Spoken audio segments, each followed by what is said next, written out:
Welcome, listeners, but take heed. We will say whatever we need to share our knowledge, thoughts, and joy, and even things that do annoy. So join us now, but be aware, we have a tendency to swear. We'll dial it back a little bit. But frankly, we don't give a shit. Welcome to Just Keep Rowling, a Harry Potter book movie compare and contrast podcast. I'm Ellen, my co-host is Kayde, and this is our 100th episode. Whoa! If I'm being honest, I didn't think we would make it this far. It is a damn near miracle. But here we are. Yep. And let's just keep rolling for the 100th time into the rolling rehash. Last week, we covered the second half of Chapter 27, Padfoot Returns, and the barely corresponding film scenes. Lighthearted casual talks are definitely not the specialty of Bartemius Crouch, nor is personal space. Buying socks for Dobby was the second best reason to take a trip to Hogsmeade. Harry and his dog-father finally reunited, melting all hearts in the vicinity. Ron and Hermione continue to squabble about house elves. Crouch's son really could have used a proper father figure in his life. And, if Dumbledore speaks in cross-stitch, Sirius speaks in motivational poster. During episode 99, fishy.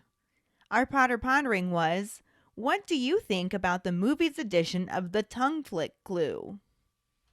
Hi, Ellen, Katie. This is Ashley calling in about the Potter Pondering. And I'm going to have to say that I do not agree with y'all. I do not like the facial twitch. It is unnecessary because they use that to replace the actual truth of the story that we have written down in a book. Doesn't make sense to me. And maybe if I hadn't read these books and I was going in as just, I want to watch this movie, yes, that would have been, maybe brought it full circle for me. Like, oh, okay, I'm making the connections. I'm figuring this out. I'm guessing he's not who he says he is. He might be someone else, probably this guy. But in the book, they did not solve the mystery because Mad-Eye was walking around Hogwarts with a facial twitch. They are downplaying Barty Crouch Jr.'s ability to play Mad-Eye flawlessly. That he's just walking around here licking his lips like LL Cool J randomly. I think somebody would have caught on that, yo, what's wrong with Mad-Eye? I think he's glitching. That's not how they solved the mystery. It just kind of pisses me off that we got a facial twitch to replace freaking Barty Crouch Sr. stumbling out of the Forbidden Forest, walking up on Harry and Crumb's conversation about where Hermione's heart lies. Looking all crazy and psycho because he's whacked out of it from the you-know-what curse from you-know-who. But no, we didn't get none of that, which would have been an awesome scene. We got a facial twitch. Okay, rant finished. I'm sorry, y'all. Hello, is the support badger here, getting ready to answer the Potter Pondering this week of whether or not I like the addition of the tongue flick clue. And what I have to say to that is I hate it because it gives away too much. It's treating the audience like they're stupid. Like, I remember reading the fourth book and being like, oh my God, what do you mean it's Barty Crouch Jr.? Like, that was such a astonishing moment, but it just kind of got given away by the tongue flick clue in the movie. So, that sucks. But whatever, it's whatever. I don't like it. Some people do. I guess it helps if you haven't read the books, but I feel like they still could have made the moment really awesome without giving away that giant clue. So that's all I have to say. Hey guys, Mike calling in for the Potter Ponder response. I gotta say, as far as the movie goes, I'm not sure if it gives too much away. I think it's probably a good addition in terms of, you would really come out of left field about, the later surprise if the tongue flick wasn't there. But at the same time, it bugs me because if they had simply left in some of the other stuff that they cut, there would be no need for the tongue flick. And yes, I understand it's a time saver, but this kind of plays into my usual rant about why couldn't they just use some of the other more ridiculous scenes that they did include, aka the dragon and other things, to actually build plot and include things that were in the book. How hard is it to go from the book? It's basically a script right there. Anyway, I'm going to start ranting in a sec. So my opinion is, like the tongue flick clue, hate that it's necessary because they're done. Anyway, bye. G'day guys, it's Jackson here. So, for the pot of pondering about the tongue flick, for the movie it makes sense for the way they did the trial scene, but I personally don't like it. It's just not something that I think should have really been added. Makes no sense really. I mean, for the way they did the film, it does, but as a plot point itself, I don't think it makes sense. So, that's my thing. We have been getting so many great responses. Thank you so much for calling them in. Yes. Our keepers are the best. Like the best ever. Our trivia question last week was, what happens to Hermione's hands that causes her to have to go to the hospital wing? Hermione is sent hate mail, and one of them is full of undiluted bubotuber pus, which spills into her hands and causes them to erupt into painful yellow boils. Whoa. Congratulations goes to Jackson Miller. Woohoo! He's up to 4 weeks in a row. Doing great, Jackson. I wonder if he can keep this going. We shall see. For now, let's just keep rolling into the first half of Chapter 28, The Madness of Mr. Crouch, and the not really any corresponding film scenes at all, because why would there be? Chapter 28, The Madness of Mr. Crouch, Part 1. After breakfast on Sunday, Harry, Ron, and Hermione head to the Owlery to have Hedwig send Percy a letter asking about Mr. Crouch. As she flies off, they all head to the kitchen to give an extremely delighted Dobby his socks. Despite having just eaten breakfast, Ron looks around at the smiling and bowing house elves and asks if there are any more eclairs. Harry says that they should get some stuff to send to Snuffles, and Ron asks the elves for some extra food in general.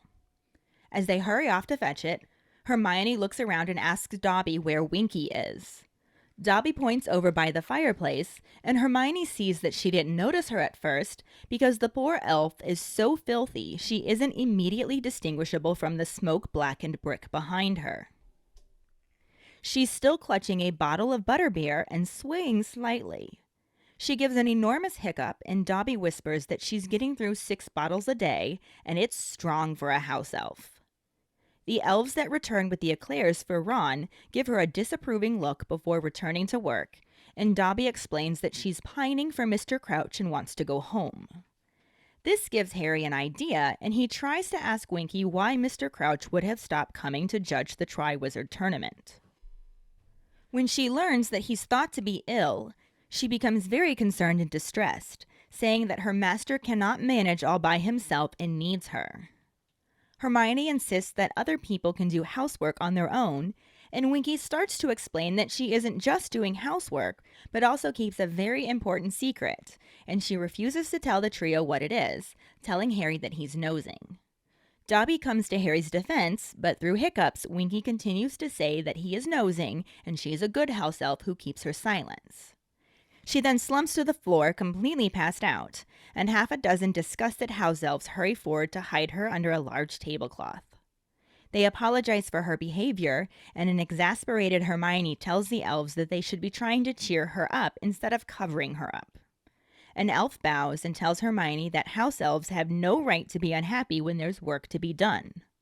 Hermione begins to address all the elves, letting them know that they have as much right as wizards to be unhappy, as well as rights to wages, holidays, and proper clothes.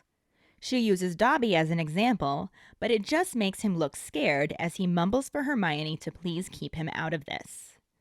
The elves are all now looking at Hermione as if she's mad and dangerous, and they shove the extra food into Harry's arms and shunt them all out of the kitchen, with Dobby calling after Harry to thank him for the socks. Ron snaps at Hermione for not keeping her mouth shut, since they could have tried to get more information about Crouch out of Winky, but Hermione retorts that he doesn't care about that, he just wants the food.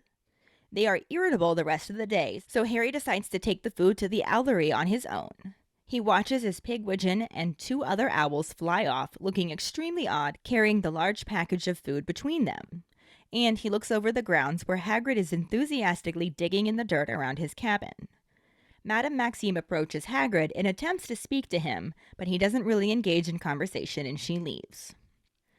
By breakfast the next day, Ron and Hermione are in better moods. When the post owls arrive, Hermione looks up eagerly, and Ron says that Percy won't have written back yet. But Hermione explains that she's taken out a subscription to the Daily Prophet, so they can stop finding out about everything from the Slytherins. Harry says that's good thinking, and points out an owl flying towards Hermione.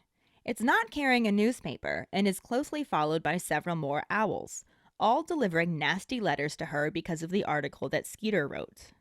When she opens the last one, undiluted bubotuber pus spills all over her hands, and they erupt into large yellow boils. Harry tells her to go to the hospital wing and says they will let Professor Sprout know where she is.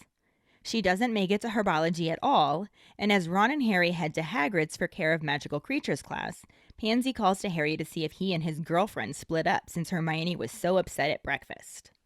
Harry ignores her, and they reach Hagrid, who's waiting for them outside his cabin with several crates filled with fluffy black, long-snouted creatures, with flat front paws kind of like spades. Hagrid tells them that they are nifflers, typically found down in mines because they like sparkly things. One tries to bite the watch off Pansy's hand, and he calls them useful little treasure detectors, saying they're going to have some fun with them today. He points to a large patch of freshly turned earth and explains that he's buried some gold coins and has a prize for whoever's niffler digs up the most. Harry takes off his watch and chooses a niffler, which sniffs inside his ear enthusiastically.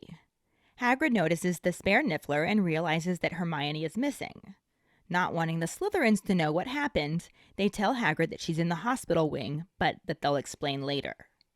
They let the nifflers dive in and out of the earth, digging up coins, and Ron's is the most efficient, making him wonder if they can buy them as pets. Hagrid explains that his mum wouldn't like that since they wreck houses, and then greets Hermione as she shows up with heavily bandaged hands. Hagrid calls for everyone to check how they've done, and lets Goyle know that there's no point in stealing any of the gold since it's leprechaun gold and disappears after a few hours. Ron's niffler was the most successful, and Hagrid rewards him with a large slab of Honeyduke's chocolate. The bell rings and everyone leaves, except for Harry, Ron, and Hermione, who stay to help put the nifflers away. Hagrid asks Hermione about her hands, and tells her about the letters that he got after it came out that he's half giant. He tells her not to worry about them and to just throw any more right into the fire. On the walk back to the castle, Harry tells Hermione about the lessons, but when he asks for Ron's input, he notices that his friend is frowning. He asks him what's wrong, and Ron wonders why Harry didn't tell him about the gold disappearing at the Quidditch World Cup. He thought that he had paid him back for the omnioculars, and says that he shouldn't have given him the Chudley Cannon hat for Christmas. Harry tells Ron that he was so worried about his wand he never noticed it was gone, and this upsets Ron more, who hates being poor and thinks it must be nice to have so much money you don't even notice a pocketful of gold disappearing. He says he wishes he could make some extra money and that he had a niffler. Hermione tries to cheer him up by telling him now they know what to get him for Christmas next year, and points out that at least his fingers aren't full of pus. As she struggles to manage her knife and fork, she bursts out that she hates Rita Skeeter and will get her back if it's the last thing she does. Hermione continues to receive hate mail for the next week, but mostly just ignores them all. Harry is sick of having to tell people that Hermione isn't his girlfriend, but reassures her that it will die down eventually. Hermione is actually more concerned with how Rita has been listening into private conversations when she's supposed to be banned from the grounds. After Defense Against the Dark Arts, she asks Moody if he saw her under an invisibility cloak, but he didn't. Ron wonders if there is any point in telling her to drop it, and she insists that there isn't.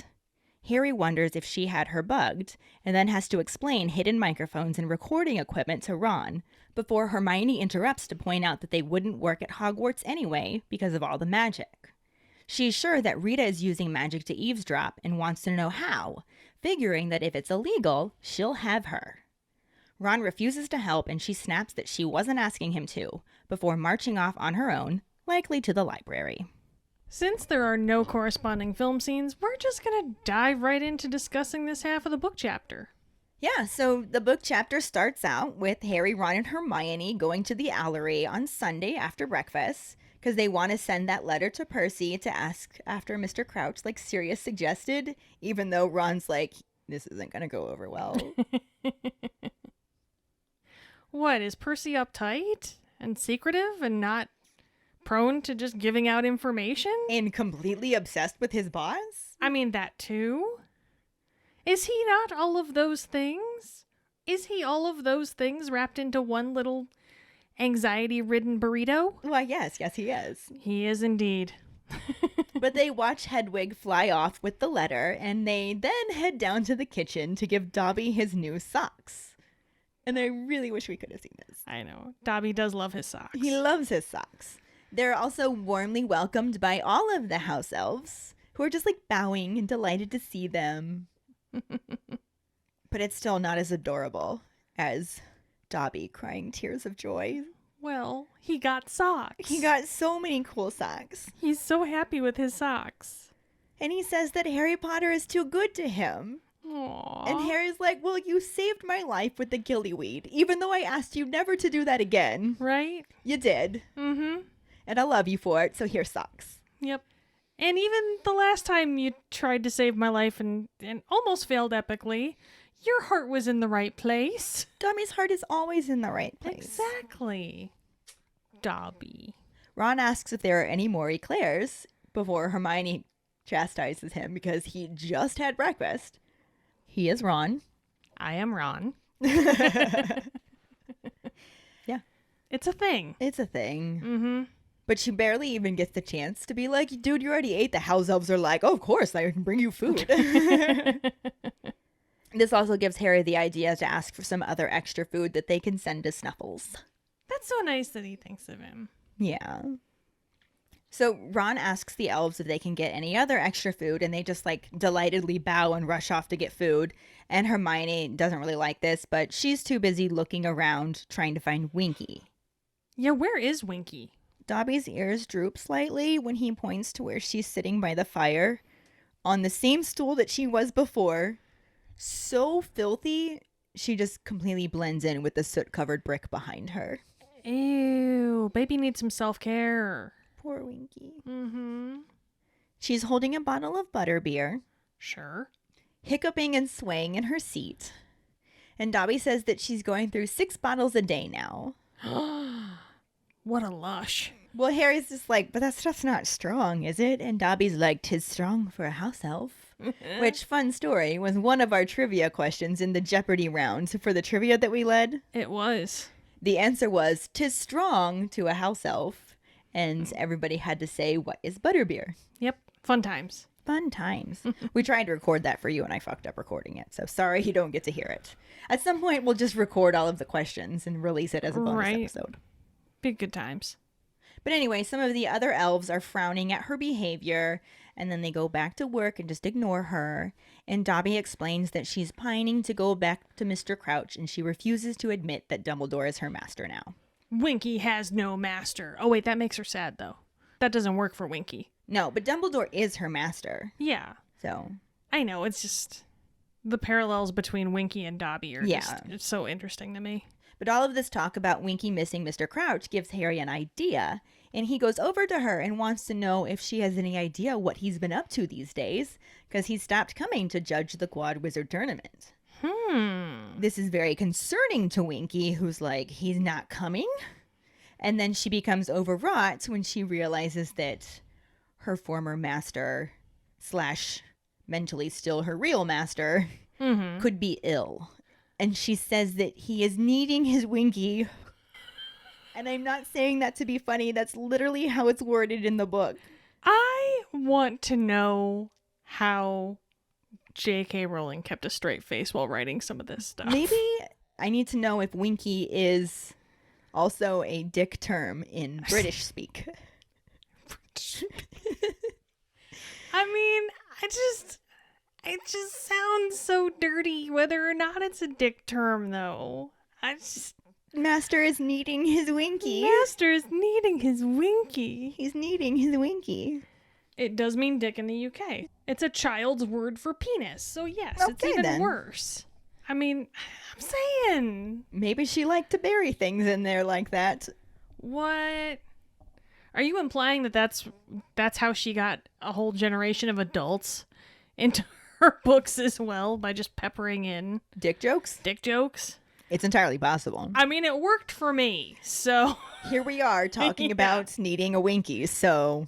Anyway. But anyway, Hermione tells the anxious elf that plenty of people can do their own housework. And Winky's like, I did more than housework. I had to keep a really important secret. And Harry's like, oh, what is this secret? Seriously, what was the secret? Are we ever going to find out? Well, no, because Winky keeps her silence. And she refuses to tell Harry, and she tells him that he is nosing. You is nosing, you is nosing. He was nosing in the Winky. You is nosing into Winky. Oh, dear. Anywho, Dobby defends Harry, but Winky's insisting that he's nosing. I mean, he is. He's totally nosing. He is definitely nosing. It's totally his second greatest superpower, so... It really is. He's a meddler. He's a noser. He's a noser. He's a nosing meddler. He's a nosy meddler. He's a meddling noser. You knows it. Anywho, Winky continues to say that she's a good house elf. She keeps her silence. And then she passes out and falls to the floor. And all the other house elves are like, we're so sorry you had to see that. And they just cover her with a checked tablecloth. And they're like, so sorry, so sorry. Please do not judge all of us house elves by her. I'm not saying I have some friends like that. That fall off chairs or Sure. that judge people based on everyone else? Oh no, that fall off chairs. Well, there's that. I mean, I have ones that judge people too, but no, I've got the friends that are like really sloppy drunks. Yeah. I think we all do. Yeah. I think we probably might have the same ones, Yeah. actually. But this just makes Hermione be like, what do you mean you're apologizing for her? You should be helping her, trying to cheer her up, not covering her up. She's just unhappy. And they're like, begging your pardon, miss, but house elves don't have any right to be unhappy when there's work to be done. Oh, this just screams psychological issues. Yeah. It really does. This is an episode in itself. We've talked about it before. We really need to do this Yeah. episode. Definitely. But Hermione is so exasperated by this that she's like, soapbox.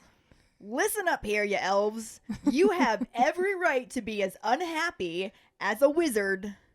And you have rights to being paid, wearing normal clothes, taking holidays. Hello? Like, look at Dobby. Mm-hmm. And Dobby's there just like, please don't bring me into this. Like, I don't. Dobby's putting on his sunglasses going, I don't know her. Dobby is not knowing her. Trying to like magically disappear into the Mhm. shadows. Yep. No, don't bring me up, please. This is your fight, lady. Like, I want nothing to do with this. mm-hmm. But the elves are also now all looking at Hermione like she's absolutely insane and completely dangerous. And they just shove the extra food that they brought into Harry's arms and are like, get the fuck out. Except I imagine that in higher pitched, adorable voices. Well, now that you said that, so do Wait, I. how's your food? Get the fuck out. Dobby is needing you to fuck off now, sir. So they basically get shoved out of the kitchens with Dobby calling after him, thanks for the socks, Harry Potter. And Ron's super pissed at Hermione, like, why couldn't you just keep your mouth shut? We could have gotten more information about Crouch out of Winky. And more food. Yeah, because that's exactly what Hermione's like. Hermione's just like, you don't even care about Crouch. You're only here for the food. I mean, it's Ron. Of course. Yeah. However, he can be there for both. Except he just wants more food. Okay, yeah, you're probably right. But I am disagreeing on principle, which makes me wrong generally, but going with it. Anywho, Ron and Hermione are irritable with each other for the rest of the day. So Harry's just like, I can't deal with you two. I'm going to the Owlery. And he just, by himself, takes this package of food. It includes like a ham and some fruit. Just like this giant parcel of food he now has that's way too heavy for Pigwidgeon to carry by himself. So he has to enlist 2 other owls to help. So I just imagine the like 3 owls attached to this giant box of food. Right. And they fly off into the night looking extremely odd. I'm not gonna lie, as much as I hate the waste of food that it would be, I wish we would have had this in the movie because it would be kind of funny if they would have just let the bottom drop out as all the owls take off and it just goes whoosh. And all the birds just go flying way up higher because there's now nothing holding them down. It would be entertaining, and then we would have gotten to see them in the kitchens with all of the house elves. Exactly. Harry has no desire to go back to Ron and Hermione yet, so he just hangs out in the Owlery and just looks out the window, and he sees Hagrid digging around his cabin and watches as Madame Maxine walks up to him and is just like, hey, how's it going, big boy? Mm-hmm. What can you tell me about the 3rd task? And Hagrid's just like, nope, go away. And so she leaves. I'm making that conversation up. Harry couldn't hear it. I just imagine, based on what I know happens later. I mean, I feel like that's pretty on point. Yeah. I kind of love that Hagrid is just like, nah, lady. Fuck off. Piss off, man. I do love the idea of Madame Maxime calling him Big Boy, though. Big Daddy. Hey, Big Daddy. By breakfast the next day, Ron and Hermione are in better moods. So that's nice. The post owls start to arrive, and Hermione's like sitting up eagerly looking around, and Ron's like, dude, we just wrote Percy yesterday. He has not had time to write us back. And Right. she's just like, well, duh. I took out a subscription to the Daily Prophet so we can actually read shit for ourselves and stop learning from the Slytherins. I'm surprised it took her that long to do that. I would feel like that would be the first thing that Hermione would do when she got to Hogwarts in her first year. You would think she would already have that subscription, yes. Yeah. But it definitely was the first thing that she did when she was in the article. Well, there is that, definitely. Harry thinks this is a brilliant idea, which it's Hermione, so it is. Mm-hmm. And he's like, and you're in luck. Look, there's an owl. And they all look at the owl and they're like, that thing's not carrying a newspaper. And then it's followed by like 4 more. None of them are carrying newspapers. So Hermione opens the first one and it's like cut out letters that threaten her, telling her to go back to her muggle life and saying Harry Potter deserves better. And then she opens the 4th one and undiluted bubotuber pus spills all over her hands. That's not only gross, that's dangerous. It's so shitty because her hands end up erupting into these painful yellow boils. Which was our trivia question. Yep. And she has so many of them, it looks like she's wearing a really disgusting pair of gloves. Ha. That's pretty damn gross. Yeah, and Harry's like, look, just go to the hospital wing. We will cover for you with Professor Sprout. And she's got no choice, so she actually just has to miss class, which has got to be probably just as bad as all of the boils on her hands to Hermione. I believe the phrase is insult to injury. Yeah. Yeah, definitely. Yeah, definitely. She doesn't even make it to herbology at all. So they end up just having to head to Care of Magical Creatures without her. And along the way, Pansy, being Pansy, is like, what's wrong with your girlfriend? She was so upset at breakfast. Did you two split up? Pansy, would you mind just turning around and walking forever? Do me a favor and pull your bottom lip over your head and swallow. Mm-hmm. Yeah, that's what she can do. Why don't you take a long walk off a short pier? Harry wisely decides to ignore her. Probably the right call. And they reach Hagrid, who's waiting for them outside his cabin, and he just has all of these crates. And Harry's just like, fuck, more Scroots. But it turns out they're filled with these black, fluffy, long-snouted creatures that have spade-like front paws. And Hagrid tells them that they're nifflers. And I can't even begin to tell you how mad I am that I did not get to see a niffler. Mm-hmm. I am very grateful that Fantastic Beasts rectified that for us. I was just thinking that, but it would have been so nice to have a precursor introduction to them. Because the nifflers are fucking adorable. That is my favorite thing of the Fantastic Beasts series. Really? Is that fucking niffler. I love him. I need a stuffed niffler at some point. Mine is Bowtruckles. Bowtruckles are pretty great too. I love the Bowtruckles. I love the niffler. He's just so... He reminds me of a cat in a lot of ways. Well, yeah, I can see how it would. Because it's especially the way that when he had the giant gold brick and he was shoving it down into his little pouch and just making eye contact the whole time. Right. It reminds me of the way like you tell a cat not to do something and it stares at you as it does it anyway. Yeah. Don't knock that over. For me, it was my life. Jack, don't do it. And he just dead eye stare at you. Seriously, he'd look you right in the eye and just knock. I literally had to buy an entire new set of glasses because of that cat. I still have a back stock of glasses, even though I don't have him anymore. But we actually just got a new cat. I shared a picture of him on our Instagram and Facebook, who looks nearly identical to Jack. And I named him Professor Albus Percival Wulfric Brian Dumbledore, Order of Merlin, First Class, Headmaster of Hogwarts School of Witchcraft and Wizardry, Supreme Mugwump of the International Confederation of Wizards, and Chief Warlock of the Wizengamot. But we just call him Al or Albus, and lately he's been Albie Boy. That's probably the right call. But there's something so fun about saying his full name and then being like, or Al. Al for short. But back on topic, nifflers. One of them tries to bite the watch off Pansy's hand, and I kind of wish that he just took the whole hand with it, but Right? I digress. Hagrid calls them useful little treasure detectors To say the least. and says that they're going to have some fun with them today. And it turns out that that dirt he was digging around in, he buried a whole bunch of gold coins. Mm-hmm. And each kid in the class gets to pick a niffler, and the nifflers are going to go dig up coins, and whoever gets the most gets a prize. That'd be an awesome ass lesson. I love it. I think that's brilliant. I think Hagrid's an amazing teacher, and he gets a bad rap. Mm-hmm. Definitely. And how stoked must Harry be to see himself in animal form Right? there in front of him? I get it. He definitely seems to have a kindred spirit understanding of them, because the first thing he does is take off his watch. And then he chooses a niffler. Probably the right call. And the niffler sticks his nose inside Harry's ear and just snuffles around. And Harry's like, oh, they're really quite cuddly. They're enthusiastic little creatures. I want a niffler.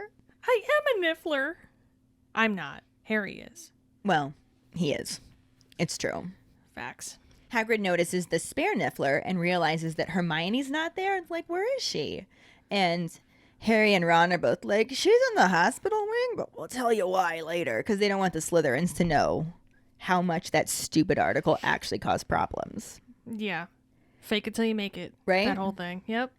So they let the nifflers dive in and out of the dirt and collect all of the coins. And Ron's is particularly efficient. And he just has his lap full of coins and is just like, can I get one of these? And he wants it to actually find money for him, whereas I just think they're adorable and want to snuggle one. Again, I'm Ron.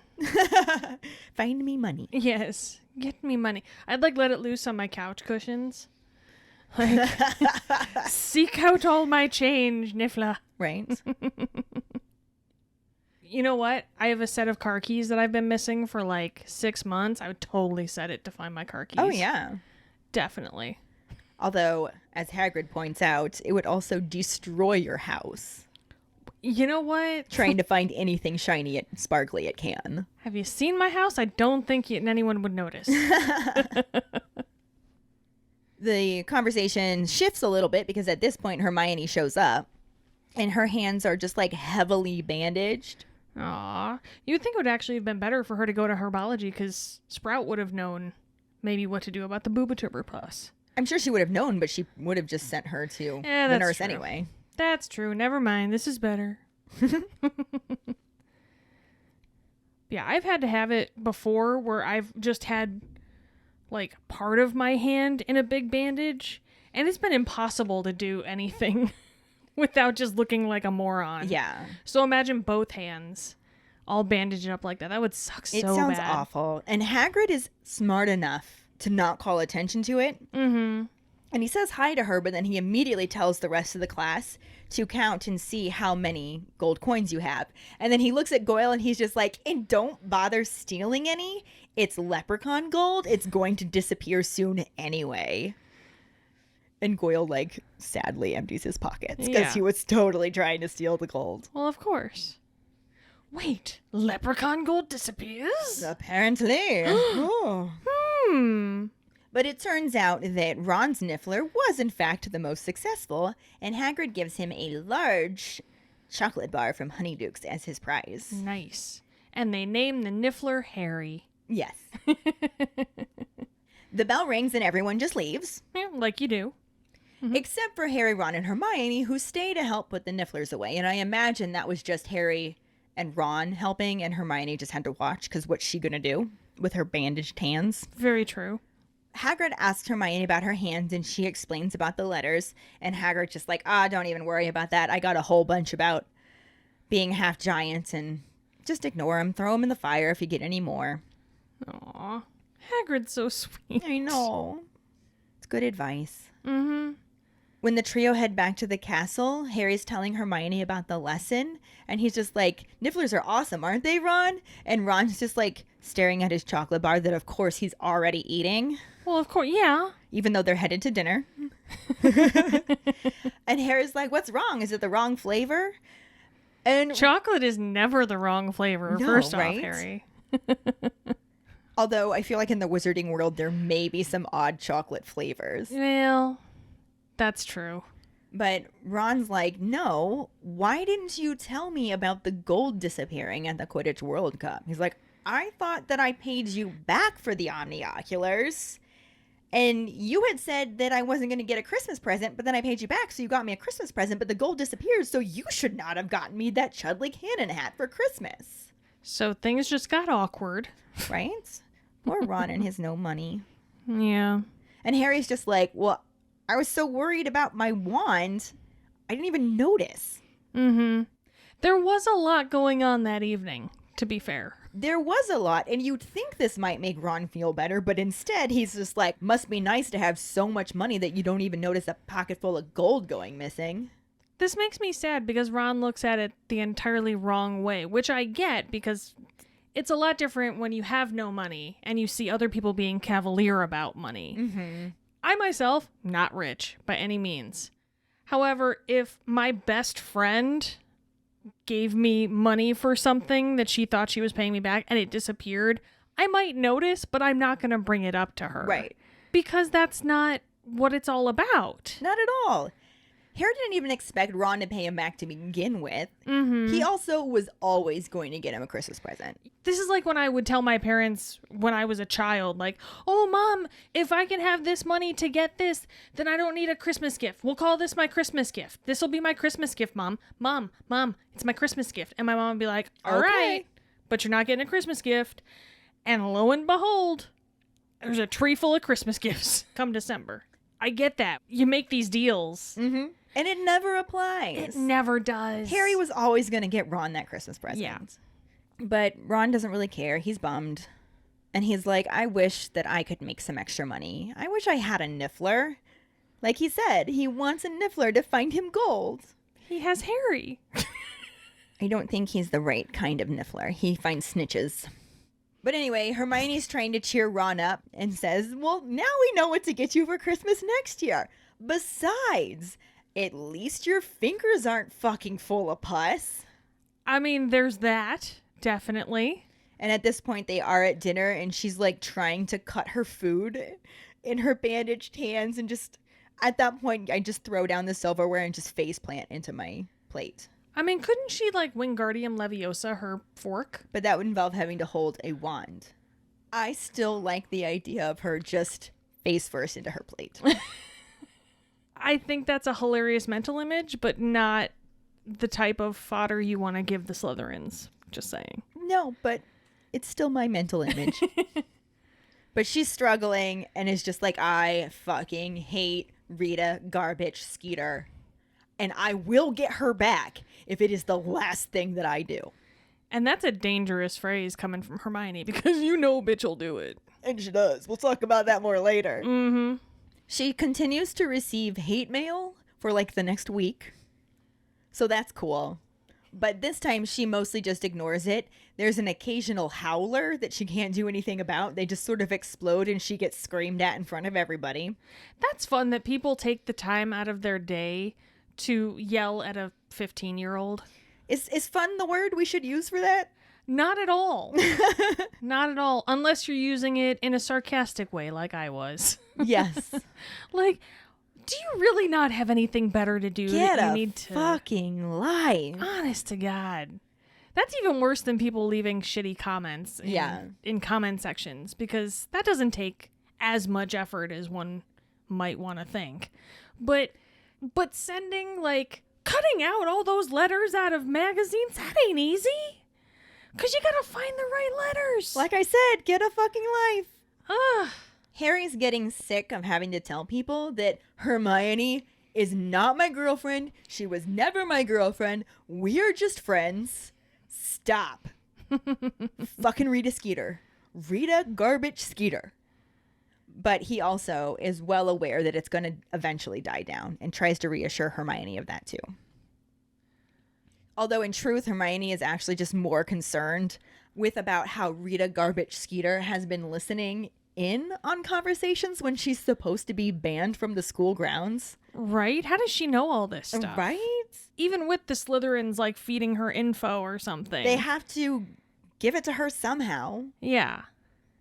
And there's things in there that they couldn't possibly know either. So Right. that's why you're just like, what's going on? This is interesting. And that's why Hermione's like, what's going on? I will solve this. Mm-hmm. And she asks Professor Moody after Defense Against the Dark Arts if he saw anybody, aka Rita Garbage Skeeter, under an invisibility cloak during this at the end of the second task. Mm-hmm. And he didn't, so scratch that off the list. Yeah. And Ron's just like, is there any point in telling you to just drop this? Like, she's already made you out to be a Scarlet Woman. Do you really want to piss her off more? But Hermione's just like, yeah, I'm sure that I do.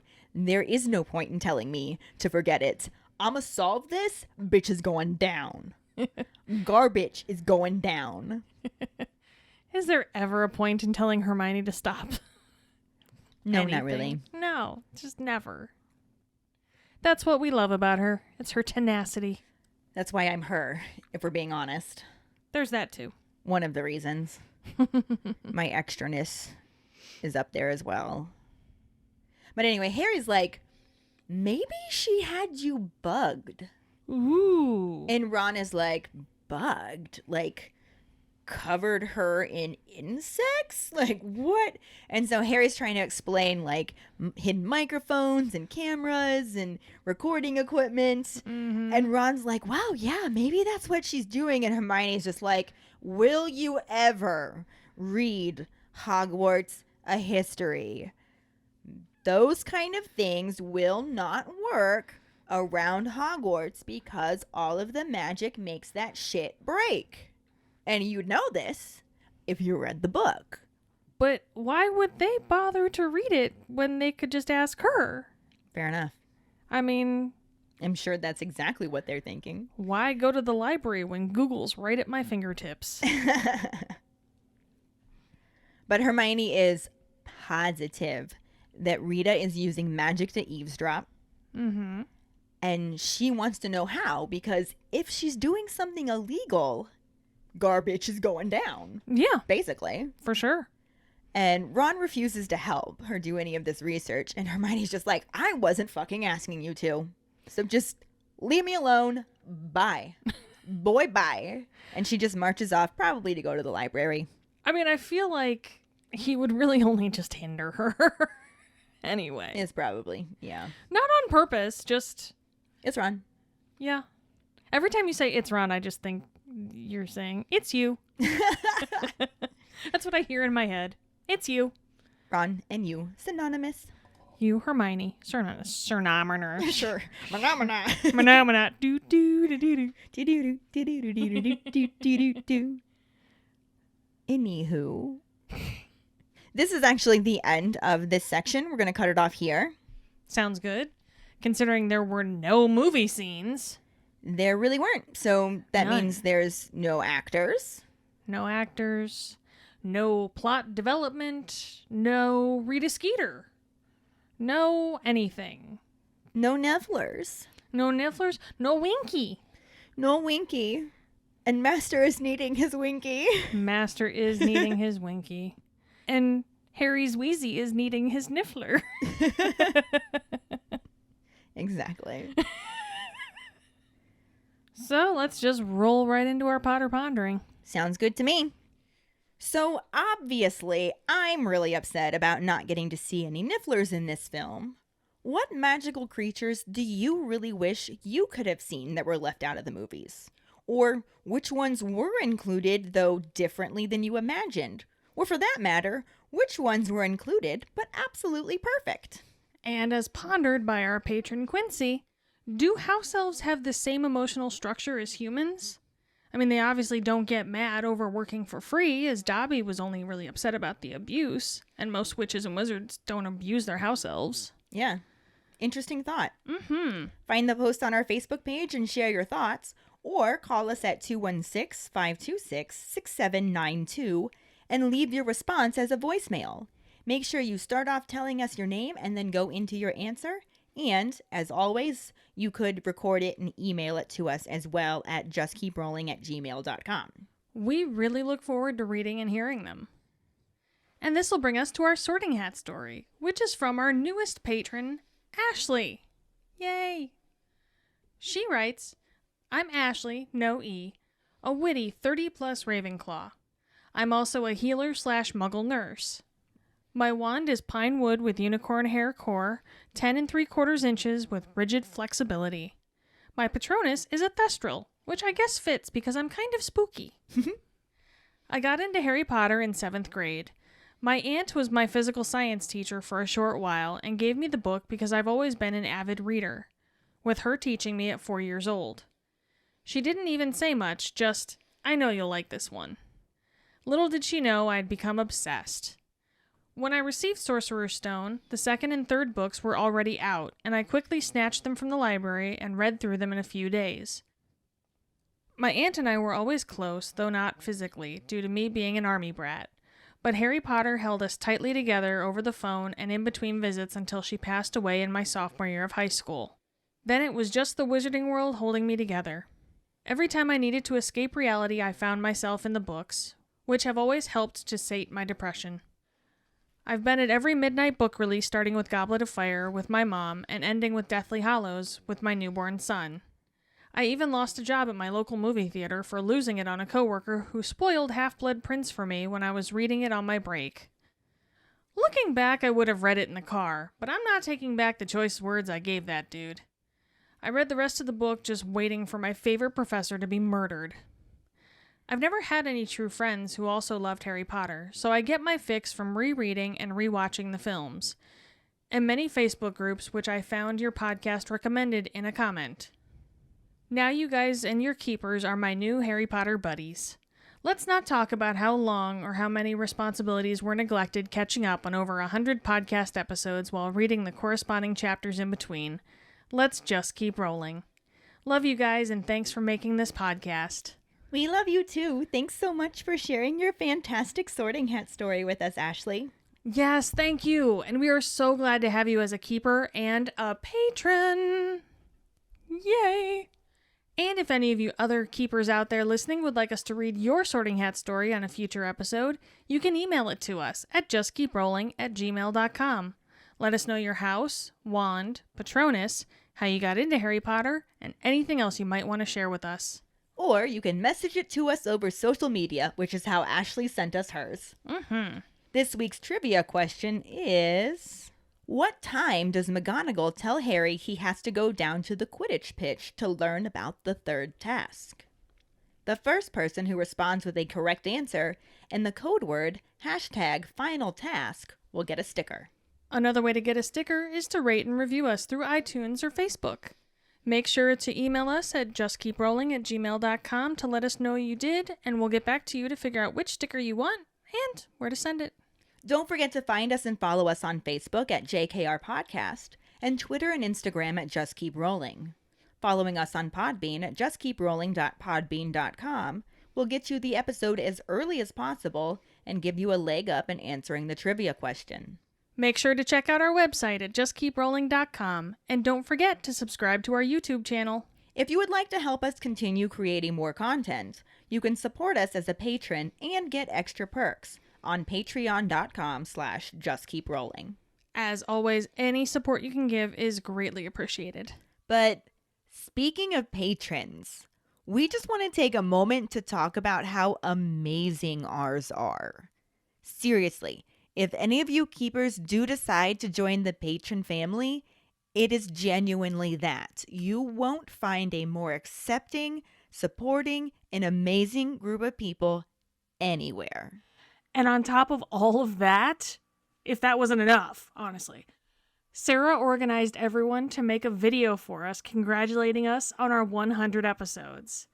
Everyone sent in their own video messages, and then at the end of it, we had some super awesome surprise messages from some actual Harry Potter actors. Actually, the whole thing was a surprise, and an incredible one at that. I totally cried. You did. Wuss.